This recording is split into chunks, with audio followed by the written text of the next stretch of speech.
What is going on YouTube? Is FlopFish here, and welcome to another edition of NHL 14 Tips and Tricks. Today we're going to be going over something different, something not a lot of people really talk about in game, and something I see a lot of people failing to convert on, and that is a 4-on-3 power play. Now, why is this so important? This is really important in overtime of games, and I find myself in a game either me having a power play or my opponent having a power play, and most of the time they don't really know what to do on it. A lot of people just keep on trying to force shots to the net, and they don't try to spread people out, which is really the key of the 4-on-3 power play.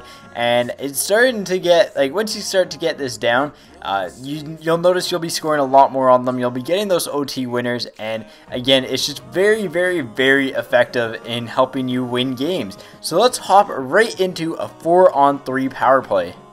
So the first pro tip of a 4-on-3 power play is getting puck possession, because hey, if you get puck possession first, you're not wasting the 20 seconds going down to get the puck down the ice and skating back in for possession.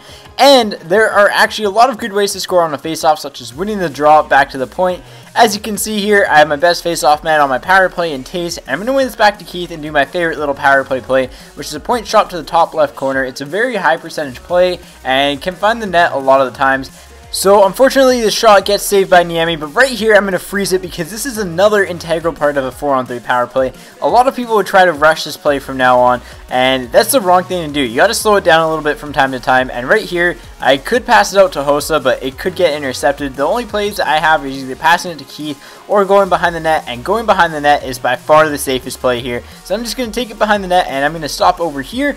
And again, this is a very integral part here. I slowed it down. He's kind of condensed in a certain area, which is really good for right now. We're going to try to get him spread out eventually, but for right now, this is really good. We have no passing lane, unfortunately, and no one's chasing us behind the net, so let's go back around the other side, and let's feed this out to the point to Hossa. Unfortunately, the one-timer doesn't connect, but one-timers from the point on a 4-on-3 is the ultimate goal. So let's freeze it right here, and you're going to notice something right here. I have Seabrook wide open now. I have no one on him, and right here, there's two very good things I can do. I can either cut across a little bit and try to fire a slap shot or a snapshot across the body blocker side to the left side on Niemi, or just walk straight across and take a slap shot to the right hand side, or I could even cut it and have a bit of a partial break.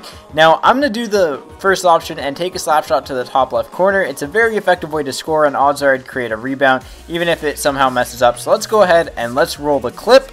And Niemi's actually going to make the save on the slap shot. It is a fairly weird slap shot, but right here, we're going to freeze it again and talk about this play. So right now, the best thing for him to do defensively is just to cover the whistle. Now, all of us have this instinct to kind of play the puck into the corner. I do it too myself, but right here, the best play is just to freeze the play, because you look at the positioning of my players and his players. He has a guy on the right side skating like forward, so Seabrook's actually going to win the puck race to the right side if he passes it there. I have two guys positioned to the left side, one guy in the middle. If he passes it out front to the middle, he's going to get it. And then I have Taze, who's lower down right on top of the Vlasic, the shark sweater there at the top of the crease, and if he passes it to the left corner, guess what? I'm going to be first there because I'm positioned that way. He's actually going to pass it that way, and it's going to be really effective. But ultimately, if you're in this situation, especially if you have a good faceoff man, take the whistle there, because now all of a sudden he's actually going to be really congested in front of his net, and I'm going to have this wide open passing lane across to Seabrook.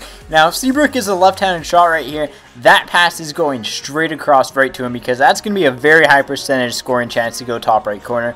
But because Seabrook is a right-handed shot, odds are it's not going to go in. So I'm going to slow it down here, fake go behind the net, and pass it back to Hossa. I'm going to get the puck out to Keith at the point for a one-timer. This is a much more high percentage scoring chance than getting the puck all the way across to Seabrook for a cross crease here. So let's roll the clip here again. We're going to get to Hossa, back to Keith for the one-timer, and we're actually just going to miss the net. This time we're going to get the puck with Taze, go behind the net, and freeze, because this is a very crucial point of this power play. Now, most people right here, especially when I am defending, they're going to try to force this pass out to Keith, which is not going to work. There's a guy right there. You won't get the pass through. So the best option is just to cycle back behind the net and get to Hossa and set up your one-timer this way. Now again, this is just going to be a flurry of one-timers from the point.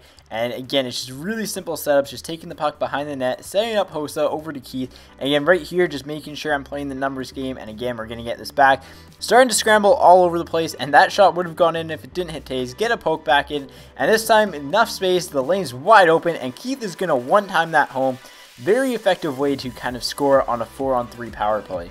Again, the key points to remember is maintaining that initial puck control by having your best face-off man out on the draw. It doesn't matter who they are or how good they are in the game. Make sure you have them out there because, hey, if you're skating back and killing 20 seconds from them dumping it down on you, you're not going to be able to score and use the power play to your full advantage. If you get that initial face-off draw to your point man and get that shot on net, you have actually a very high percentage chance of scoring. And again, it's a great play to pull off. Nonetheless, when you're actually on the 4-on-3 power play in their zone, make sure you take advantage of the time and space you have. Try not to force a lot of plays and either try to get yourself in a 1-on-0 situation on the goalie or get some nice cross creases or one-timers from the point. Anyways, these are the most effective ways to score on a 4-on-3 power play. Hopefully you guys enjoyed the video. As always, take it easy and I will catch you guys on the flop side.